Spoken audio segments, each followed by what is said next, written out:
নমস্কার, চুমকি রান্নাঘরে সবাইকে স্বাগত। আজ আমি বানাবো ট্যাংরা মাছের একটা দারুণ স্বাদের রেসিপি। যে আমি এখানে বড় সাইজের ট্যাংরা মাছ নিয়ে নিয়েছি, ভালোভাবে ধুয়ে নুন হলুদ মাখিয়ে রেখে দিয়েছি। আর কি কি উপকরণ লাগছে দেখে নাও একবার। আর নিয়েছি আমি এখানে দুটো টমেটো কুচি, পেঁয়াজ কুচি, আর এরকম আলু কেটে নিয়েছি। আর নিয়েছি আমি বেগুন দিয়ে ট্যাংরা মাছটা করব। নিয়েছি এখানে লঙ্কার গুঁড়ো, হলুদের গুঁড়ো, আদা জিরে রসুন বাটা, এখানে নিয়েছি লবণ আর পাঁচফোড়ন আর শুকনো লঙ্কা। কড়াইতে তেল দিয়ে আমি মাছগুলো একে একে ছেড়ে দিয়েছি। মাছগুলোকে ভালোভাবে ভেজে নেব। দেখতেই পাচ্ছ মাছগুলো আমার সুন্দর ভাজা হয়ে গেছে। এবার আমি তুলে নেব। এরকমভাবে একে একে সব মাছগুলো ভেজে নেব। আমি সব ভেজে নিয়েছি, লালচে করে ভেজে আমি তুলে রেখেছি। এবার আমি এই তেলের মধ্যে বেগুনগুলো দিয়ে ভেজে নেব। বেগুনগুলো আমার ভাজা হয়ে গেছে, এই পর্যায়ে আমি তুলে নেব। বেগুনগুলো আমি তুলে রেখেছি। কড়াইয়ের মধ্যে বেশ খানিকটা তেল দিয়ে দিয়েছি, সর্ষের তেল দিয়ে পাঁচফোড়ন আর শুকনো লঙ্কাটা দিয়ে দেবো। দিয়ে একটু ভালোভাবে ভাজা করে নিয়ে এর মধ্যে আমি পেঁয়াজ কুচিটা দিয়ে দেবো। পেঁয়াজটাকে ভালোভাবে লালচে করে ভেজে নেব। পেঁয়াজটা আমার ভাজা ভাজা হয়ে এসছে। এবার আমি এই পর্যায়ে আলুগুলো দিয়ে পেঁয়াজ আলু একসাথে ভেজে নেব। দেখতেই পাচ্ছ আমার আলু আর পেঁয়াজ সুন্দর ভাজা হয়ে গেছে। এবার আমি এই পর্যায়ে টমেটোগুলো দিয়ে দেবো।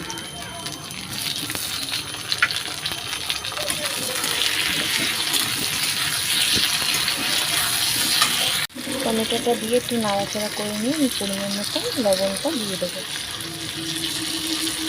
লবণটা দিলে টমেটোটা একটু সেদ্ধ গলে যাবে।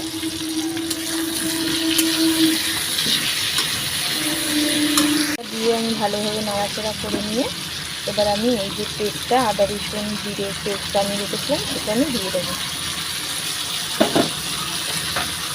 পেস্টটা দিয়েও ভালোভাবে আরও নাড়াচাড়া করে নেব।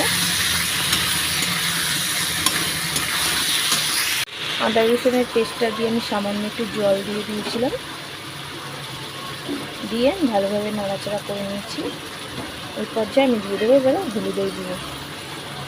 পরিমাণ মতন আমি হলুদের গুঁড়ো দিয়ে দিলাম, দিয়ে আবারও ভালোভাবে নাড়াচাড়া করে নেব। হলুদটা দিয়ে আর একটু নাড়াচাড়া করে নিয়ে আমি দিয়ে দেবো এখানে পরিমাণ মতন লঙ্কার গুঁড়ো। লঙ্কার গুঁড়োটা দিয়ে আরও ভালোভাবে নাড়াচাড়া করে নেব। মশলাটা আমি সুন্দরভাবে কষিয়ে নেব। দেখতেই পাচ্ছ মশলাটা আমার দারুণভাবে কষে গেছে, তেল ছেড়ে দিয়েছে মশলা দিয়ে। ভালোভাবে আর একটু নাড়াচাড়া করে নিয়ে আমি এর মধ্যে জল অ্যাড করব।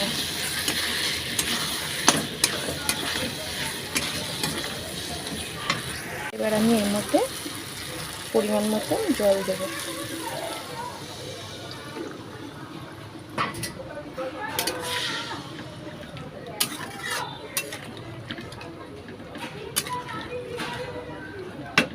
এবার আমি এটাকে ঢাকা দিয়ে রেখে দেবো 5 মিনিটের জন্য। এবার আমি ঢাকাটা খুলে নেব।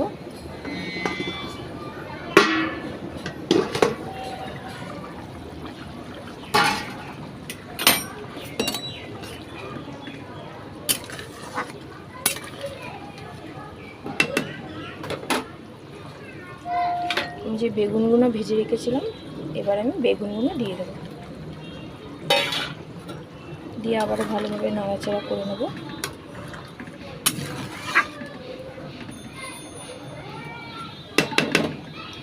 আলুটা আমার আর একটু সেদ্ধ হবে।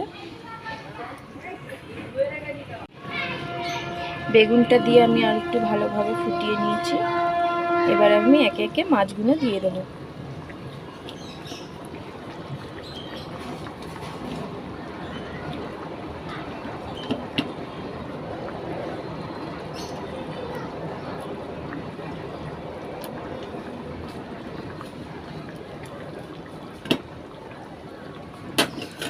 মাছগুলো দিয়ে আমি আরও 5 থেকে 7 মিনিট ফুটিয়ে নেব। তরকারিটা আমার একদম রেডি। আমি এবারে নামিয়ে সার্ভ করে দেখা হচ্ছে।